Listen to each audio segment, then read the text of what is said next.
नमस्कार सबैजनालाई। आजको भिडियोमा हामी एकदमै रोचक तर धेरै गलत बुझिने विषयमा वैज्ञानिक रूपमा कुरा गर्दैछौँ। आज ब्राउन एग र व्हाइट एग बीचको वास्तविक फरक के हो त? कुन पोषिलो हुन्छ, कुन स्वस्थकर हुन्छ र आखिर किन रङ फरक हुन्छ त भन्ने विषयमा आज हामीहरू कुरा गर्दैछौँ। आज हामी पुरा बायोलोजी र जेनेटिक्स र फुड साइन्सको आधारमा पनि बुझ्नेछौँ। सबैभन्दा आधारभूत कुरा बुझ्नु पर्दा अण्डाको रङ कुखुराको जेनेटिक्सले निर्धारण गर्दछ। कुखुरामा एउटा जिन हुन्छ जसले पिगमेन्ट डिपोजिसन नियन्त्रण गर्छ। व्हाइट एग कुखुरासँग पिगमेन्ट डिपोजिसन जिन इनएक्टिभ हुन्छ, त्यसले बोक्रा रेसिङ व्हाइट देखिन्छ।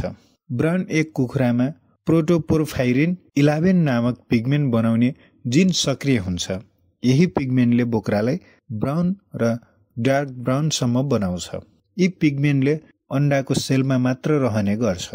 भित्रको एग व्हाइट र येल्कमा कुनै प्रभाव पार्दैन। यसले अण्डा बन्ने प्रक्रिया लगभग 24 देखि 26 घण्टा लाग्छ। अन्तिम 2 देखि 4 घण्टामा अण्डाको बोक्रामा पिगमेन्ट टाँसिन्छ। व्हाइट एग दिने कुखुरामा पिगमेन्ट डिपोजिट हुँदैन। ब्राउन एग दिने कुखुरामा प्रोटोपोर्फाइरिन 11 बोक्राको सतहमा लेयर जस्तै बस्छ। यस पिगमेन्टले पोषणमा कुनै परिवर्तन गर्दैन।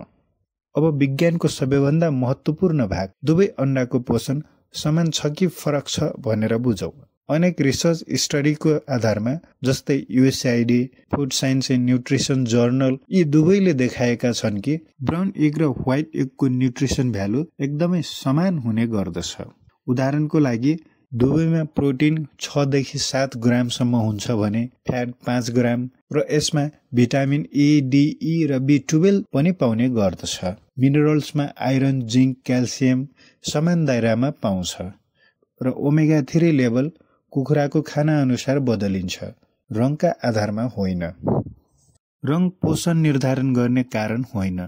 फिड कम्पोजिसन, इन्भाइरोमेन्टले मात्र पोषणमा फरक पार्दछ।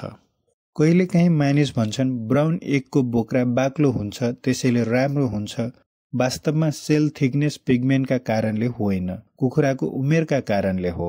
युवा कुखुराको अण्डा बोक्रा बाक्लो हुन्छ र पुराना कुखुराको अण्डा बोक्रा पातलो हुन्छ। ब्राउन एग वा व्हाइट एग भएकोले सेलमा थिकनेस बदलिँदैन। पिगमेन्टले थोरै रफ टेक्सचर दिन सक्छ तर स्ट्रेन्थमा प्रभाव न्यून हुन्छ। के ब्राउन एग र व्हाइट एगको स्वादमा भिन्नता आउन सक्छ त? टेस्टको आधारमा चाहिँ कुखुराले खाएको खाना र कुखुराको स्वास्थ्य र अण्डाको फ्रेसनेसमा आधार पर्दछ। अण्डाको रङले स्वादमा कुनै प्रभाव पार्दैन। ब्राउन एग किन महँगो हुन्छ त?